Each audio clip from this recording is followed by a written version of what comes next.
I think that's why there's more single guys out there too. Yes. That just, they're good men that see it happening and they are hearing the expectations from these women and they just hands up want to walk away. Yes. That's and it. I can see in our comment section right now people saying, I'm doing this and, and I'm getting dumped for it. Welcome to the Emily and Todd Podcast. Today we are talking about the nice guy syndrome. And before we really start to dive in on this, I want to remind our viewers to please like and comment on this video as it does help with the YouTube algorithm. I want to talk about the difference between good guy and nice guy because I talk a lot in my videos about good men, and I feel like there's still a lot of misconceptions about both of them. And a lot of people, I think, interchange the two words. And it's not really the same, right? So no, it's very different actually. Yeah. So what would you say, like a good man, I think of a good man as somebody that's very authentic. I think what happens with a lot of nice guys, they avoid conflict. And it's because of the fact that they want to be liked. The second thing is if I try to meet everybody's needs without them asking, then they will try to meet my needs without me having to ask them. And the problem with this is that nobody can read each other's minds. So they don't know what their needs are. So it's something where the nice guy will try to say, okay, I will try to do everything for you. I'll anticipate your needs. But what I expect in return is that you do the same thing. And it just doesn't work that way. No, it doesn't. It's like trying to be two psychics in the room.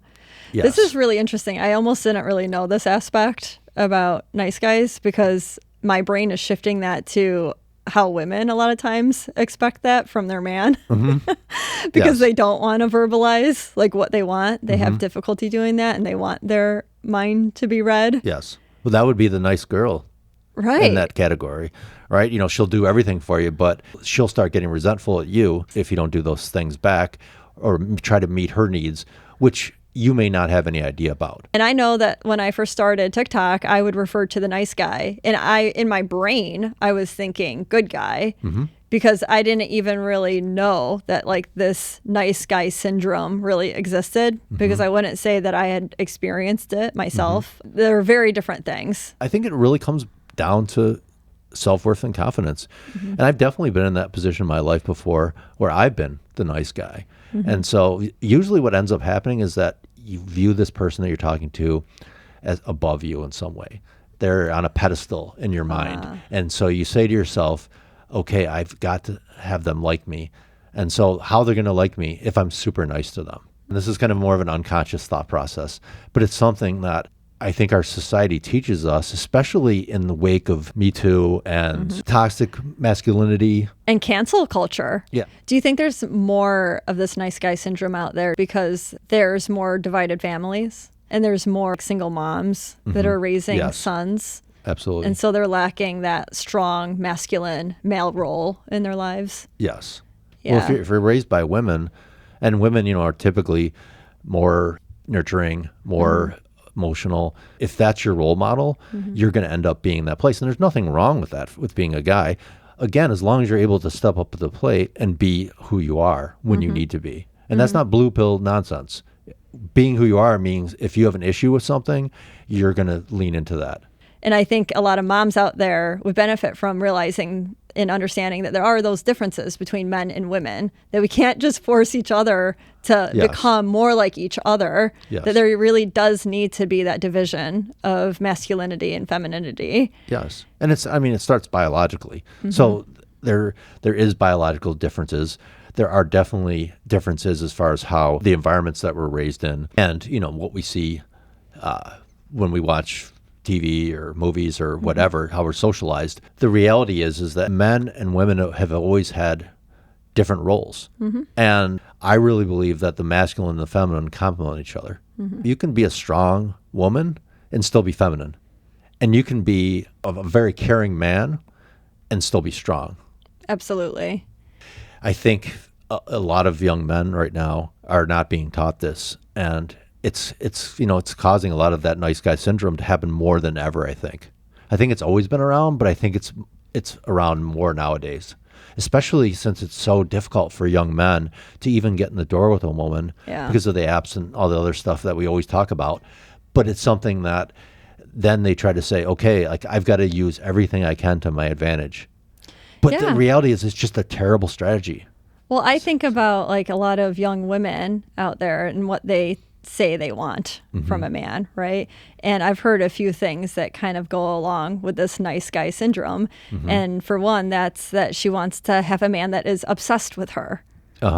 Like boundaries out the window. Like that's not a good thing. Like you don't want a man that'll drop absolutely everything in his life to focus purely on you. Yes. I mean, that's being a dictator. Right. And that's almost, essentially having a slave. I think for guys, it's really important from day one to be your authentic self. But I think that guys can do better. And when I say authentic self, meaning the fact that, you do have a masculine frame, meaning the fact that you're able to handle difficulties in that middle area where you're able to be assertive and you'd be able to stand your ground when there's disagreements or when there's difficulties in life, versus somebody who is not in their masculine frame would either just say sorry and, let things pass, or be extremely aggressive about things. That's to me not a healthy masculine frame either. Absolutely. I totally agree with that, because I think there's a lot of bad information out there too that people can be consuming. And that's what I see on TikTok, especially from young women, is that they're putting out this, oh, we want a man to be obsessed with us. We want a man to know that he's in love, very early on. Like that's not realistic, and that doesn't develop into a healthy relationship. But that's where, men that have not had many relationships or have not had any relationships, they hear women, young, attractive women saying these things. And of course they're going to believe it, but the truth is that what we're talking about here is that that's actually not attractive for women. Like the nice guy, the guy that kind of goes along, the yes man, it's not attractive. And do you think that there's reasons? Because I do, as to why that is. One of those things being like, if it's a yes man, say, he's at work, he's working for a big company. He's going to say yes to, any time that they need him. Yeah. And that means that he might pull away from the family time as well. I think there's a lot of situations where there's a reason why she wants a man that can set those boundaries, not only with work, but also with her. And if he sets them with her early on, she's just going to know that he's capable of doing that. Yes. Absolutely. Do you think that if men are learning to do that in their day-to-day life and they're learning to be assertive and setting up boundaries, do you think that automatically carries over to relationships that are romantic? Or do you think that's more challenging for guys to be able to actually set those boundaries with a woman that he's in love with? I think for a healthy guy, it isn't a problem. Yeah. Honestly, because it's just kind of who they are. So even if these guys are not in relationships, there's still a way to work on it. Yes. Just work on it in your day-to-day life, being more assertive. You're always going to have situations that will come up will call for assertiveness. It's very freeing when you're a guy, or even I would think a person, that if you know that if something isn't working, then you have the courage to speak out.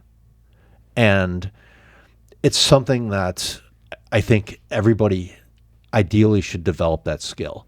And it's not an easy skill to develop because it's uncomfortable. Absolutely. I think the hardest kind of relationship and unhealthiest relationship is when there's two people in it that don't know how to do that. Even if guys are being taught this, we still have the issue that of females, like you discussed, having these expectations or these standards, and it's something that is unrealistic and unhealthy to begin with. So, for example, if they want someone to be obsessive over them, if a guy says, no, I'm not going to be obsessive over you, I'm going to, you're going to be a part of my life, an important part of my life, but you're not going to be my whole life. If he ends up getting dumped because of that, for example, I would say that he's with the wrong woman. Oh, yeah, But- he dodged a bullet. Yes, but here's the issue, though.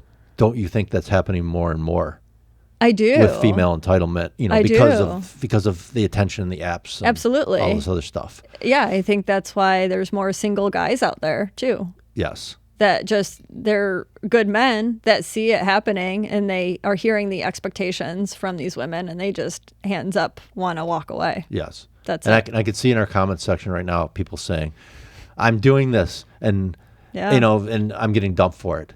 And then the only thing you can say about that is you've got to find someone new. Absolutely. You have to be able to cut ties and say, okay, because I really believe that there's good women out there and women that are even young. Again, I think Yes. it's really being skewed by the dating apps and social media. But I still think beyond that, because I've met them, I have friends that, and I've worked with them as clients that fit into that category. So they are out there, but it's difficult to find. But I think that that's the only way that a man should go through his life, is living his most authentic self and being assertive when needed. And if he ends up not connecting with someone, maybe that's better than being in a relationship with somebody who's either completely dominant or is unhappy all the time. Absolutely. I absolutely agree.